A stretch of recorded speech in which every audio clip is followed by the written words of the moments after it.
It began as a trip of a lifetime with Rachel, my girlfriend of 4 years, a journey to celebrate our college graduation. But somewhere between the deserted highways of Arizona and the promised land of the Pacific, we stumbled upon a nightmare. A group of shadowy figures, huddled around a bonfire in the middle of nowhere, their twisted chants echoing through the night. In the center of their circle lay a woman, her body limp, her eyes wide with terror. Rachel gasped, the horror of the scene too much to bear, and without thinking, I slammed the brakes. Our car screeched to a halt, the headlights throwing 2 beams of light onto the macabre spectacle. Their ritual stopped. They turned, and for a heart-stopping moment, their eyes met ours. Rachel's hand flew to her mouth, muffling a scream. But it was too late. They had seen us. They had heard us. The leader, a man with antlers etched onto his forehead, raised a knife and brought it down. The woman's lifeless body jerked once, then lay still. The devil worshippers sprinted towards us, their robes flapping like the wings of the very demons they served. What the hell did we just see? Rachel's eyes were wide with terror, her breath coming in quick, sharp gasps. I threw the car into reverse, the tires spinning and gravel flying as we shot backwards down the road. The roar of an engine behind us signaled our pursuers had found a car of their own. My heart hammered in my chest as I pushed the gas pedal to the floor, the car's speedometer climbing. Rachel clutched the seatbelt with white-knuckled fists, her eyes glued to the rearview mirror. "They're gaining on us," she whispered, her voice shaking. The car fishtailed as I took a sharp turn, the tires protesting the sudden change in direction. Rachel's eyes darted to the side of the road, searching for an escape. But there was only desert, endless and unforgiving. "Keep driving," she urged, her voice stronger now. "Don't let them catch us." The headlights of our pursuers grew closer, the gap between us shrinking. Rachel reached into the glove compartment, pulling out the handgun she had insisted we bring for protection. She rolled down her window and fired into the night, the gunshot echoing through the canyon. Their car swerved, but didn't stop. Rachel fired again, and again, but the distance remained the same. My hands gripped the steering wheel so tightly that my knuckles turned white, sweat beading on my brow. A sudden impact jolted us, their car slamming into ours. Rachel screamed, and the world spun out of control. The car skidded, spinning, and finally came to a stop, wheels kicking up dust. Rachel was thrown forward, her seatbelt the only thing keeping her from flying through the windshield. The devil worshipper's car pulled alongside us, the leader's grinning face appearing in the window. He held up a hand, gesturing for us to get out. Rachel, dazed but alive, turned to me with a look of desperation. But there was no time for goodbyes. The door was wrenched open, and a set of rough hands grabbed her, pulling her into the darkness. I fought, my fists flailing wildly, but they were too strong. Rachel's screams grew distant as they dragged her away, leaving me alone in the wreckage of our shattered world. And then, the unthinkable. A gunshot rang out, echoing through the desert like the final nail in the coffin of our dreams. Rachel's body fell to the ground, lifeless. I watched in horror, the world around me fading to black. When I came to, the car was still, the only sound the hiss of cooling metal and the beating of my own heart. Rachel was gone. But so were the devil worshippers. I was alive, but at what cost? The fight for my survival had only just begun. The desert night was cold and unforgiving, a stark reminder of the emptiness that now filled my soul. With trembling hands, I stumbled from the car, the taste of fear and failure in my mouth. I knew I had to keep moving, had to find help, had to live to tell this story. For Rachel. For the woman we couldn't save. For every innocent soul lost to the darkness of humanity. I walked. Each step a battle against despair, each breath a promise to never forget the horrors of that night. The stars above me were cold and indifferent, their light a mockery of the warmth and safety we had once known.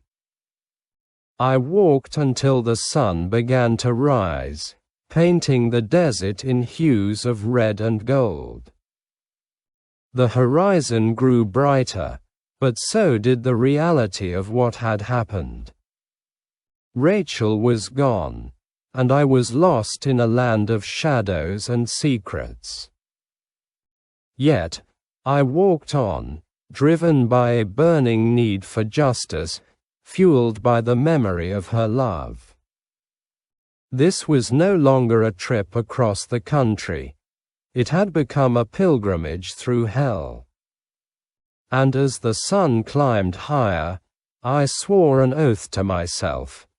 I would find these monsters, and I would make them pay for what they had done. For Rachel, and for the light that had been so cruelly snuffed out in the heart of the darkest night, I would not rest until their sins were laid bare before the world.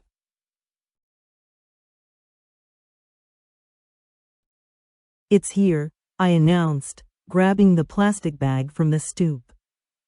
The smell of greasy Chinese takeout wafted through the hallway, mingling with the faint scent of disinfectant from my last-minute cleaning spree. Kathy's voice echoed from the living room, "Thank God. I'm starving. My name is Susan, and I'm not one for takeout. But pregnancy has its peculiar cravings, and tonight was Kathy's turn to indulge." She had been living with me for the past few months, a quirky college friend who'd fallen on hard times. We were an odd pair, but the quiet companionship was a comfort. "You're going to love this," she said, ripping open the stapled bag with a fervor that could only come from a woman who'd survived on instant ramen and cold cereal for a week. As she dug in, I studied the contents. The usual suspects: fried rice, egg rolls, and a suspiciously sticky sweet and sour chicken. My stomach lurched at the sight, a common occurrence these days. I nibbled a fortune cookie, breaking it open to reveal a slip of paper that read, "Your future is in your hands." It felt eerily apt. Kathy's eyes grew wide as she took a bite of the chicken. "Wow, this is intense," she mumbled around a mouthful. "Everything okay?" I asked, my gaze lingering on the half-eaten chicken ball. "Yeah," she replied, her voice slightly strained. "Just really good." I took a tentative sip of water and watched her devour the meal, my own appetite waning with each passing moment.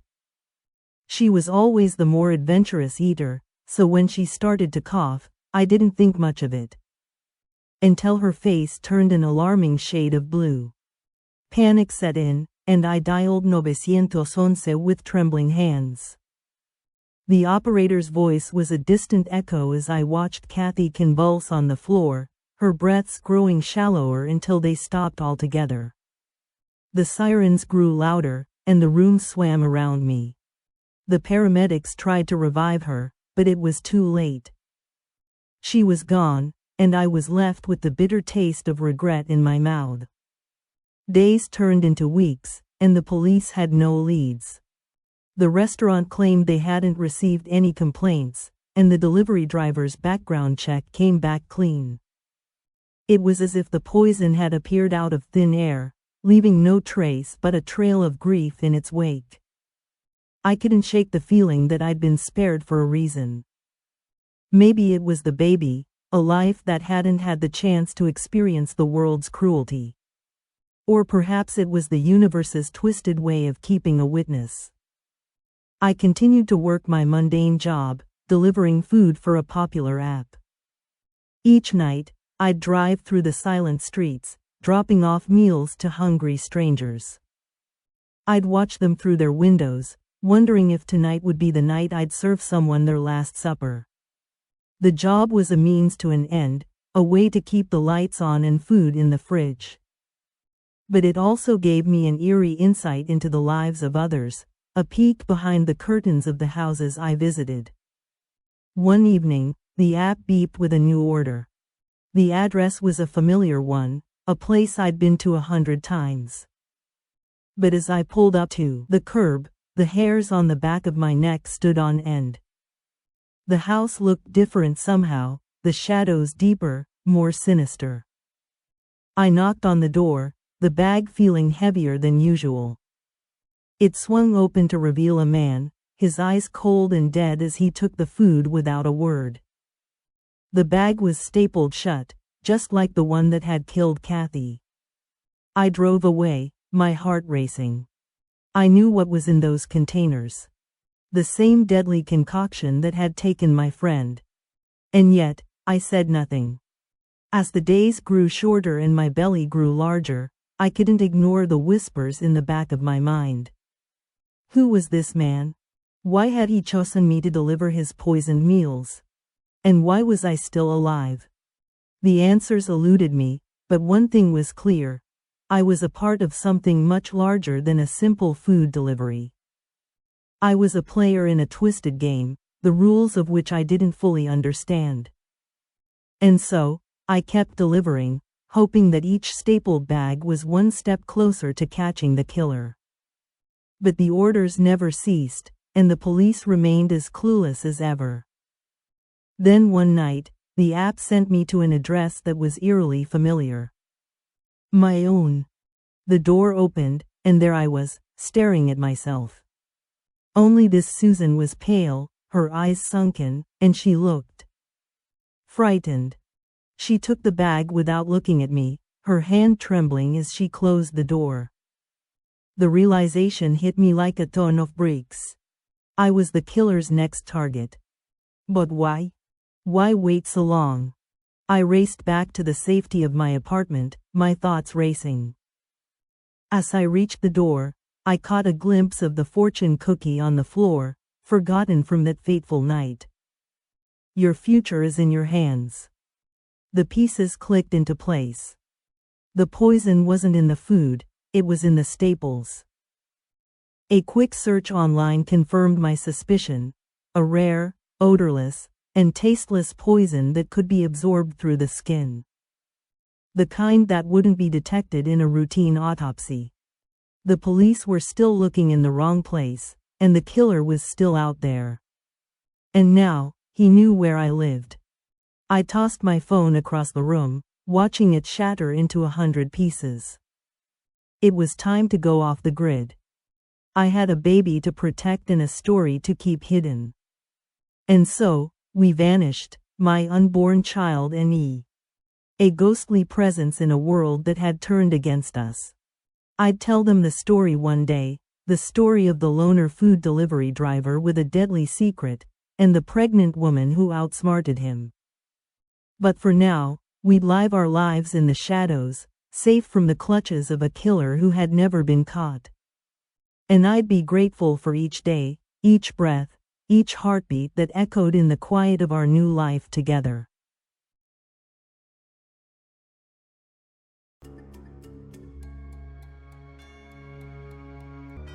The sea breeze tugged at their clothes as Mark and Lindsay sifted through the flotsam scattered along the beach, a shared nostalgia for their lost youth drawing them closer with every wave.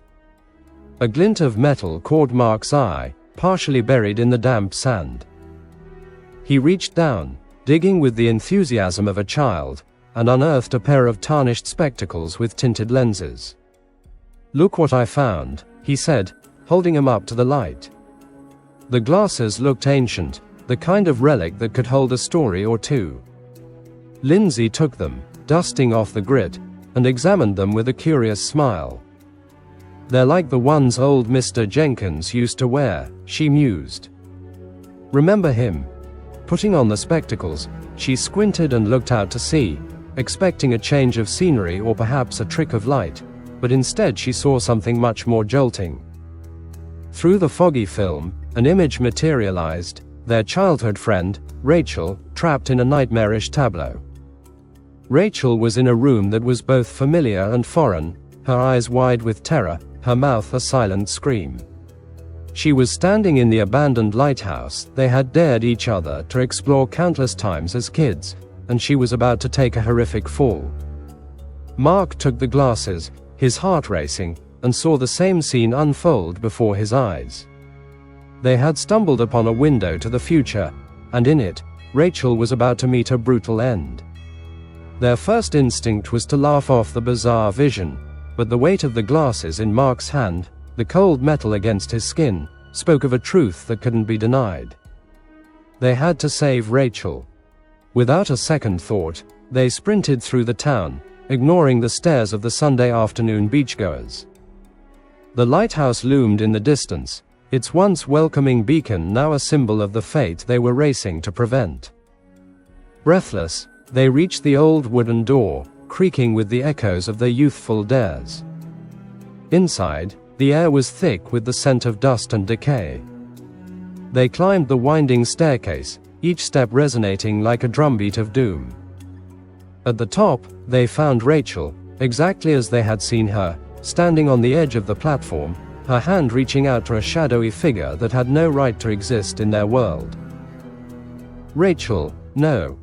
They shouted in unison, but she didn't hear them. Time had frozen around the three of them, a silent tableau that only they could see. Panic surged through Mark's veins. He knew they had to do something, anything, to alter this grim prophecy. With trembling hands, he took off the glasses, and the scene vanished. Rachel was still there, still in danger, but the glasses had shown them one crucial detail: how to save her. They had to convince her to leave without letting her know about the future they had witnessed. The glasses remained in Lizzie's grasp, a silent witness to the urgency of their mission. "Rachel, come down," Lindsay called out, her voice steady, her mind racing. Rachel's eyes flicked towards them, the panic in her gaze unchanged. "The floor's unstable up here." Mark approached, his voice a careful blend of calm and concern. "You're right, we should get out of here before it collapses." Rachel took a tentative step back, and the shadow retreated with the same eerie synchronicity. They guided her down the stairs, their hearts hammering in their chests. Every second felt like an eternity, the glasses burning a hole in Mark's pocket. When they finally stepped outside into the fresh air, Rachel looked at them with a mix of confusion and relief. "What just happened?" she whispered. "We just saved your life," Mark replied.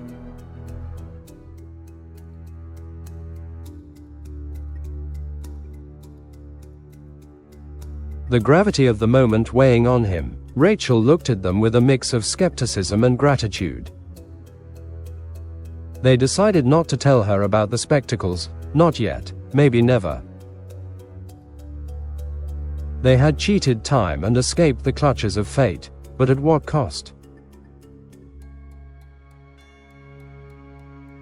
The glasses remained a secret between Mark and Lindsay, a tangible link to a future they had changed. They knew they had to get rid of them, to ensure that no one else would see the horrors that could unfold. But every time they thought of tossing them into the sea, the image of Rachel's fall would flash before their eyes, a stark reminder of the power they held. They buried the glasses deep in the sand where they had found them, whispering a silent apology to Mr. Jenkin, whose strange gift had given them a second chance. As they walked away, the waves washed over their footprints, erasing all evidence of their visit. Yet the memory of the vision remained, a haunting echo of a future they had rewritten, forever altering their present.